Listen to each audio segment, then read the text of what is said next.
कारगिल विजय दिवस पर उत्तराखंड के बलिदानियों को नमन। राज्यपाल और सीएम धामी ने दी श्रद्धांजलि। भावुक हुए शहीदों के परिजन।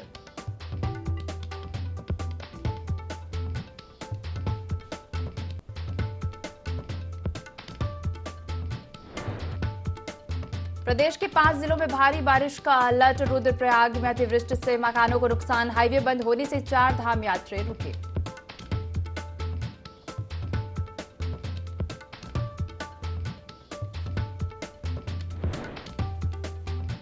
करण माहरा के वायरल वीडियो पर गरमाई राजनीति। बीजेपी ने कांग्रेस अध्यक्ष से गढ़वाल के लोगों से माफी मांगने की कही बात। कांग्रेस ने वीडियो को बताया एडिटेड।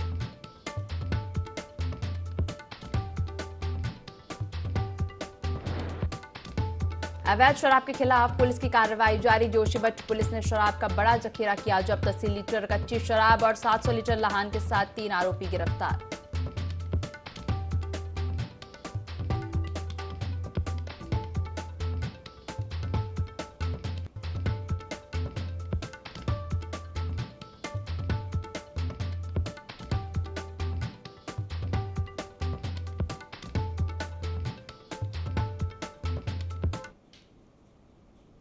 देवभूमि लाइव देख रहे हैं आप। मैं हूं आपके साथ दिव्या। बुलेटिन की शुरुआत करेंगे खबरों के साथ। देहरादून के गांधी पार्क में कारगिल विजय दिवस के मौके पर कार्यक्रम का आयोजन किया गया, जिसमें प्रदेश के मुख्यमंत्री पुष्कर सिंह धामी ने प्रदेश के शहीदों की प्रतिमाओं पर माल्यार्पण कर कारगिल शहीदों को श्रद्धांजलि दी। और इस दौरान कार्यक्रम में सैनिक कल्याण मंत्री गणेश जोशी, स्थानीय भाजपा विधायक खजान दास, सविता कपूर, मेयर सुनील उनियाल, गामा समेत तमाम पूर्व सैनिक और शहीदों के परिजन भी मौजूद रहे।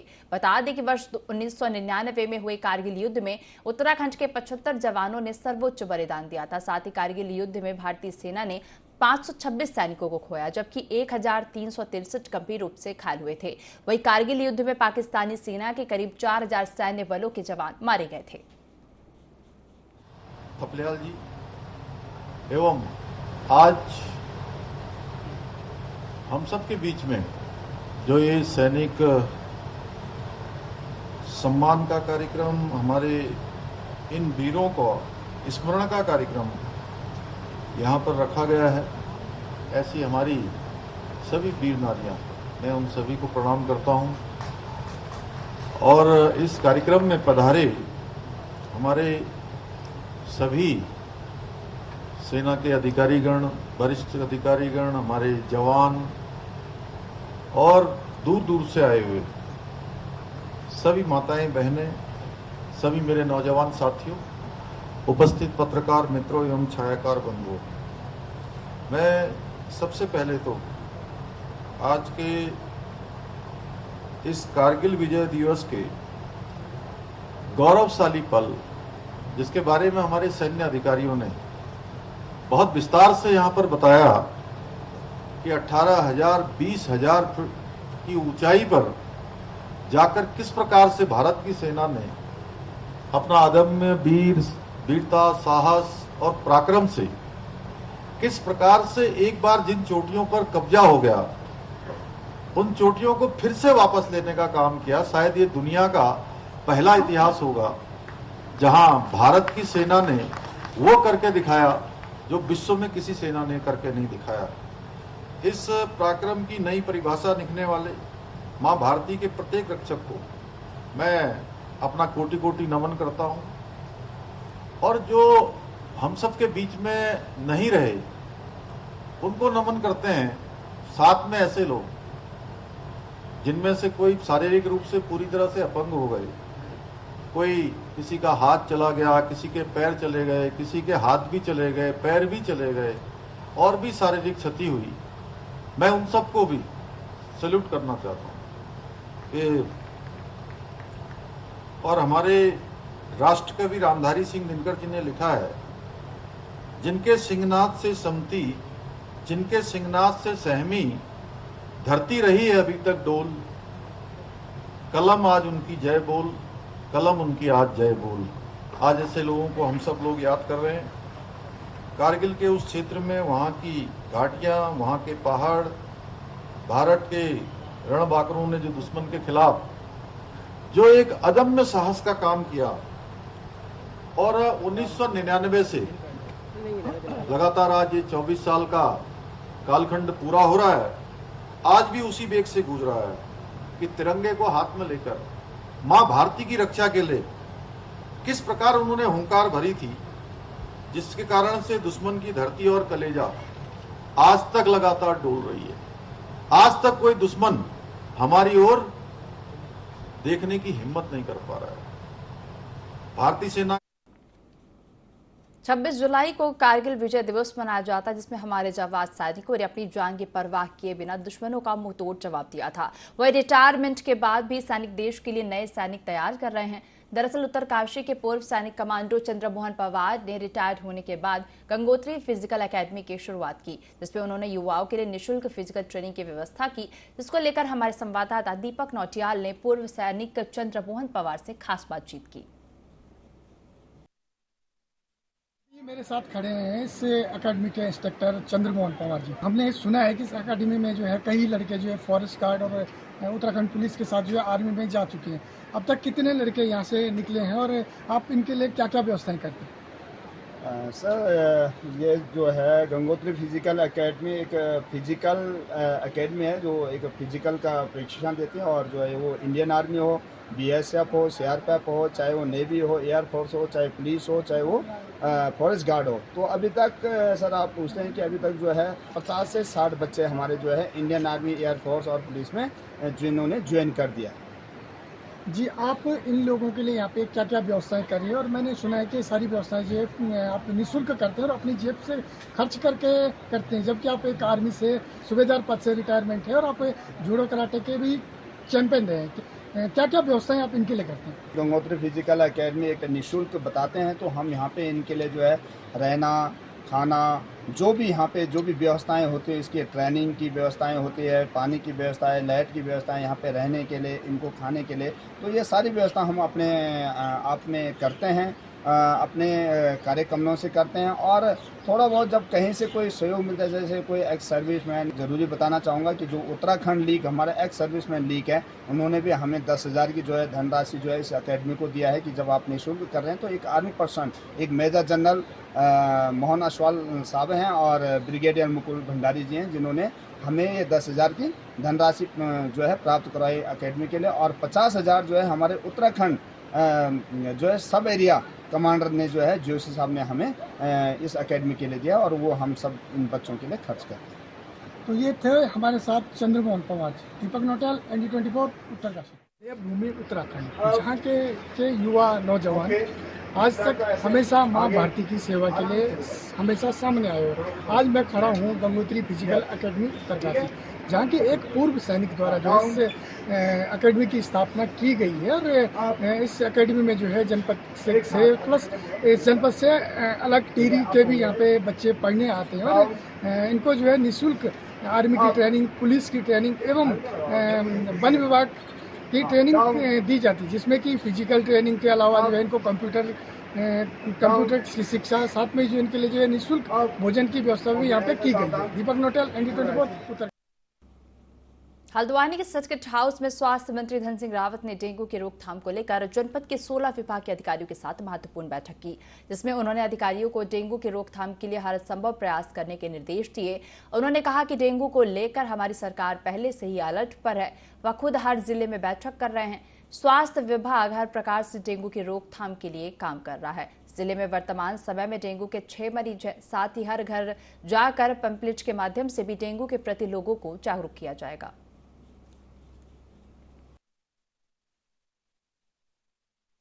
16 विभागों की हमने बैठक की है। मुझे बताते हुए खुशी हो रही है कि गत वर्षों की भांति इस साल हमारी सरकार ने डेंगू रोकथाम के लिए पहले से ही अलर्ट मोड पे थी। हमारे नैनीताल जिले में मात्र 6 केस और हर प्रकार की व्यवस्था हमने कर रखी है। जितने भी एलाइड विभाग है, इन सभी विभागों को हमने अलर्ट मोड पे रखा है कि कोई भी केस हमारे जिले में नहीं होनी चाहिए। कि इसके लिए एक व्यापक अभियान हमने चलाया है। अभी हम घर घर जाके जो है इसका एक पॉम्पलेट भी निकाल रहे हैं ताकि हर घर पे पहुंचे।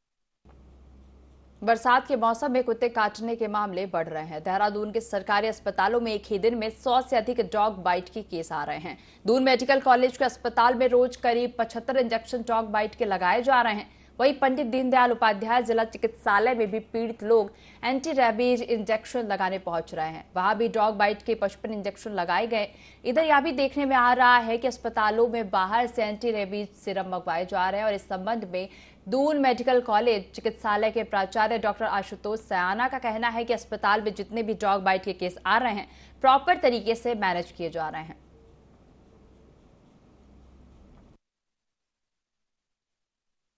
बहुत पहले से ही जो है जिस तरीके से डॉग बाइट के केसेस आते हैं और वो हमेशा से ही जो है यहाँ पर मैनेज हो जाते हैं और रेबीज इंजेक्शन चाहे वैक्सीन बोलिए और चाहे वो सीरम बोलिए आवश्यकता अनुसार लगा दिया जाता है।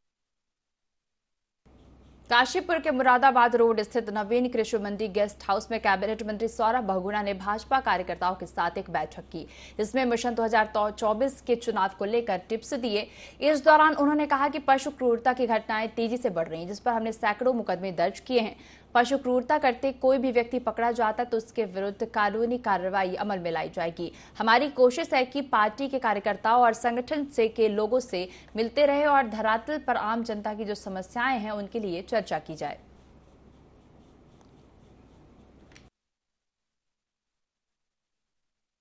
ऐसी हमारी कोशिश है कि जो हमारे कार्यकर्ता हैं उनके साथ मिलते रहना चाहिए और संगठन के लोगों से मिलते रहना चाहिए।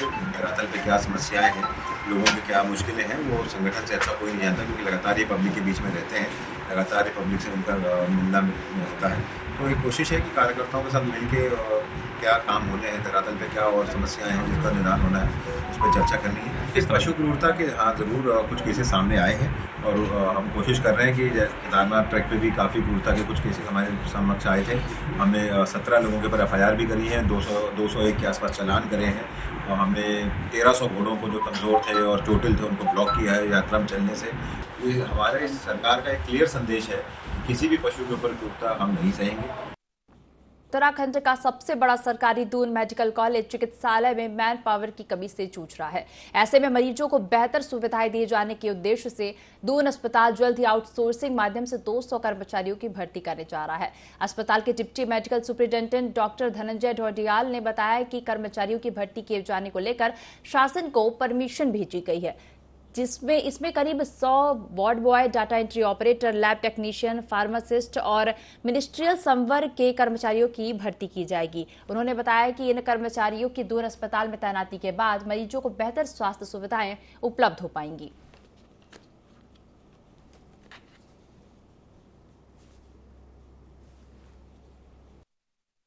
मेरे संज्ञान में आया है कि लगभग 200 लोगों के लिए जो है वो शायद परमिशन हमें भेजी गई थी वहाँ शासन के लिए कि उसको मिलने की उम्मीद है, जिसमें कि 100 करीब वार्ड बॉय होंगे, उसके अलावा डाटा एंट्री ऑपरेटर हो गए, लैब टेक्नीशियन हो गए, फार्मासिस्ट संवर्ग हो गया, मिनिस्ट्रियल स्टाफ हो गया।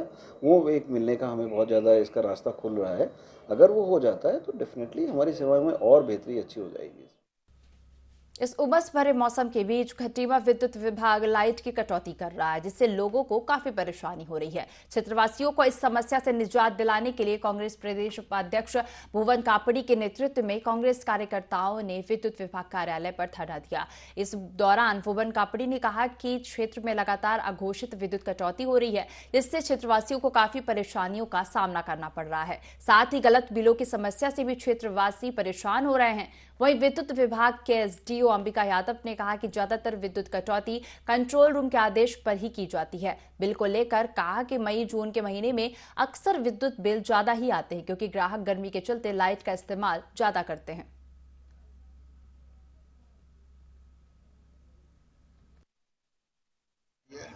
क्षेत्र में बहुत ज़्यादा इस समय गर्मी का माहौल है, लोग बहुत परेशान हैं। बिजली कटौती से 4-6 घंटे की कटौती हो रही है, जिससे किसानों को जो है फसल बोने में दिक्कत आ रही है। लगातार बिजली के बिल दुगने आ रहे हैं। बिजली के दामों में लगातार वृद्धि और बिजली की कटौती लगातार अघोषित, पता नहीं कितने घंटे तक हो जाए। तो इसके खिलाफ पूरे क्षेत्र में रोष व्याप्त है और हम सब लोग इसके खिलाफ प्रदर्शन करने के लिए आए हैं। कटौती जो भी होती है वो कंट्रोल के निर्देश पे होती है, लोकल स्तर पर कोई कटौती नहीं होती है। हाँ, कभी कभी जब लाइनों में फॉल्ट आती है तो उसको दुरुस्त करने के लिए लोकल स्तर पे कटौती की जाती है। जो बिजली के बिल आ रहे हैं वो मीटर से रीडिंग के आधार पर आ रहे हैं। और इसके लिए मीटरिंग का अलग डिपार्टमेंट भी है।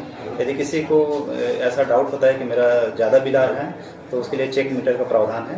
क्या है कि एक्चुअली गर्मी के दिनों में मई जून जुलाई में और माह की तुलना में बिल ज़्यादा ही आता है, क्योंकि कंजम्पशन भी बढ़ जाता है और थोड़ी रेट भी बढ़ी है और थोड़ी सी कंजम्पशन भी बढ़ी है। इससे लोगों को लग रहा है कि बिल ज़्यादा है। उत्तराखंड भाजपा अल्पसंख्यक मोर्चा के प्रदेश अध्यक्ष इंतजार हुसैन सितारगंज पहुंचे। अल्पसंख्यक मोर्चा के मंडल अध्यक्ष शाहनवाज हुसैन के नेतृत्व में उनका स्वागत हुआ और इस दौरान प्रदेश अध्यक्ष ने प्रधानमंत्री नरेंद्र मोदी द्वारा अल्पसंख्यकों को जोड़ने के लिए चलाए गए मोदी मित्र अभियान में लोगों को जोड़ा और मोदी मित्र बनाए। उन्होंने कहा कि प्रदेश में 1 लाख अल्पसंख्यकों को मोदी मित्र बनाने का लक्ष्य रखा गया है। केंद्र और प्रदेश की योजनाओं का लाभ अल्पसंख्यक तबके को मिल रहा है। स्वच्छ और साफ छवि के लिए लोगों को मोदी मित्र बनाया जा रहा है। इसमें इन्हें सर्टिफिकेट भी दिए जा रहे हैं। इसके बाद आई कार्ड भी मोदी मित्रों को उपलब्ध कराए जाएंगे। कितनी बड़ी संख्या में यहाँ सितारगंज विधानसभा के कार्यकर्ताओं में एकजुटता के साथ भारतीय जनता पार्टी की विचारधारा को आगे बढ़ाने का काम कर रहे हैं। सभी का मैं धन्यवाद, हार्दिक आभार व्यक्त करता हूँ। आज पूरे प्रदेश के अंदर मोदी मित्र बनाने का कार्यक्रम चल रहा है। भारतीय जनता पार्टी आदरणीय नरेंद्र मोदी जी की विचारधारा को आगे बढ़ाने का काम करेंगे। ऐसे सामाजिक जिनका समाज में अच्छा प्रभाव रहता है, ऐसे लोगों को हम मोदी मित्र बनाने का कार्यक्रम हमारा चल रहा है। चंपावत पुलिस ने एसपी देवेंद्र पिंचा के निर्देश पर साइबर ठगों के खिलाफ कड़ी कार्रवाई की। ऑनलाइन ठगी के शिकार हुए जिले के 3 लोगों के खाते में 1,06,000 रुपए की धनराशि वापस करवा दी गई। इसके अलावा पुलिस ने फेसबुक पर फर्जी आईडी बनाकर महिलाओं को परेशान करने वाले 2 आरोपियों को गिरफ्तार किया।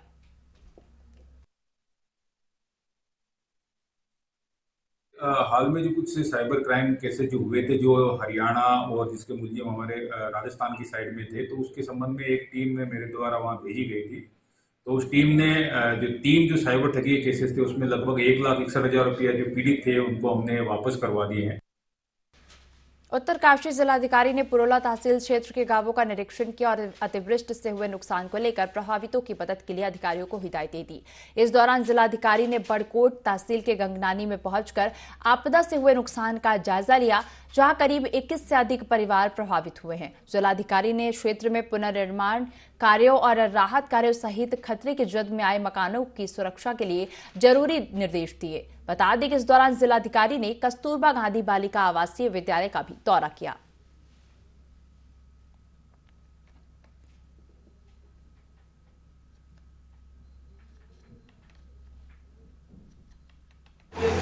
जिसके कारण नगर क्षेत्र में और आसपास के ग्रामीण इलाकों में भी उसका नुकसान हुआ, जिससे कृषि भूमि लोगों के घरों में मलबा गया और सड़क पे भी अनेक स्थानों पे NH बंद रहा काफ़ी समय तक। और उसके कारण यहाँ आने वाले जो यमुनोत्री के लिए श्रद्धालु हैं उनको भी काफ़ी परेशानी का सामना करना पड़ा। पूर्व मुख्यमंत्री हरीश रावत और पार्टी के प्रदेश अध्यक्ष करण माहरा का कहना है कि हिमालय राज्य होने के नाते उत्तराखंड में टाउनशिप का कोई औचित्य नहीं है और यह सरकार काल्पनिक बातें कर रही है। उन्होंने कहा कि विगत कई दिनों से डलवाला में किसान आंदोलन कर रहे हैं, लेकिन यदि वहां एरो सिटी का निर्माण होता है तो किसानों की किसानी समाप्त हो जाएगी और एरो सिटी से गन्ना उत्पादन क्षेत्र भी खत्म हो जाएगा। इससे डोईवाला स्थित चीनी मिल पर भी संकट मंडरा गया है। उन्होंने कहा कि इंटीग्रेटेड सिटी से डोईवाला, हरिद्वार, रायवाला आपस में जुड़ जाएंगे और देहरादून का सारा दबाव दूसरी तरफ चला जाएगा। हरीश रावत का कहना है कि बड़े शहरीकरण से समस्याओं का अंबार लग जाएगा, जो कि देहरादून के हित में नहीं है और इंटीग्रेटेड टाउनशिप्स हजारों लोगों पर रोजी रोटी का संकट गहरा जाएगा।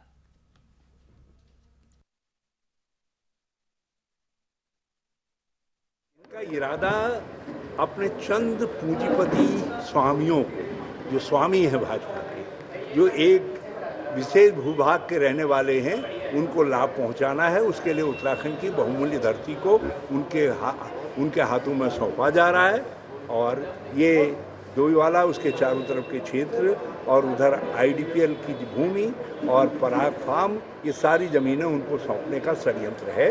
ये कोई इंटीग्रेटेड टाउनशिप नहीं है, ये इंटीग्रेटेड माल कमाओ और लूटो उत्तराखंड को, उसका कंसेप्ट।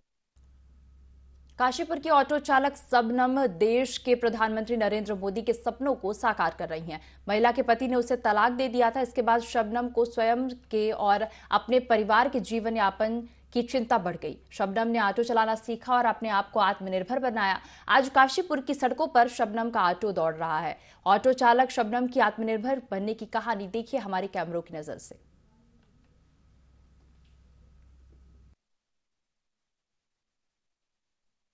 देश के प्रधानमंत्री भले ही आत्मनिर्भर करने की बात करते हो, उसी के क्रम में आज देश की महिलाएं भी आत्मनिर्भर बनती हुई दिखाई दे रही। काशीपुर की सड़कों पर इन दिनों एक महिला ऑटो चलाकर अपना परिवार पालती हुई दिखाई दे रही है। उनसे ही बात करने के लिए आज वो हमारे साथ मौजूद हैं। आइए जानते हैं क्या मजबूरियां हैं उनकी ऑटो चलाने की और क्या मैसेज देना चाहती हैं उन महिलाओं के लिए जो घर पर रहकर शोषण होती हुई दिखाई दे रही हैं। इस तरीके की परेशानियाँ, आखिर क्या मजबूरियाँ रही आपकी ऑटो चलाने की? मजबूरी यही है कि जब मुझे तलाक देके यहाँ पे छोड़ दिया गया था, बच्चे थे मेरे पास, छोटे छोटे बच्चों को भी मेरे पास छोड़ दिया गया था, तो फिर एक मजबूरी बन गई थी कि घर से बाहर निकलने की, इसीलिए मैंने ये काम किया। घर के अंदर काफ़ी महिलाएं परेशान हैं, उत्पीड़न हो रहा है। मुस्लिम समाज की अगर बात करी जाए तो महिलाओं को काम करने नहीं दिया जाता है, उसको लेकर क्या किस तरीके का मैसेज देना चाहोगे? यही कि जब अपने आगे जब बच्चे हैं तो फिर काम करना चाहिए, अपने पैरों पर खड़ा होना चाहिए। घर बैठ के क्या कुछ नहीं होने वाला, लोग बातें करेंगे तरह तरह की, मगर किसी की बातों पर कोई ध्यान नहीं रखना चाहिए। बस अपने बच्चों को और अपने काम पे ध्यान देना चाहिए, आगे बढ़ना चाहिए। जी बिल्कुल, आपने सुना है कि किस तरीके से महिलाओं ने अब सड़कों पर उतरना शुरू कर दिया और आत्मनिर्भर बनते हुए दिखाई दे रही है। ये कि समाज के लिए एक अच्छी पहल है, महिलाओं को एक अच्छा संदेश है कि महिलाएं किसी से कम नहीं। अजहर मलिक, काशीपुर। इस बुलेटिन में फिलहाल इतना ही। आप बने रहिए i24 के साथ। नमस्कार।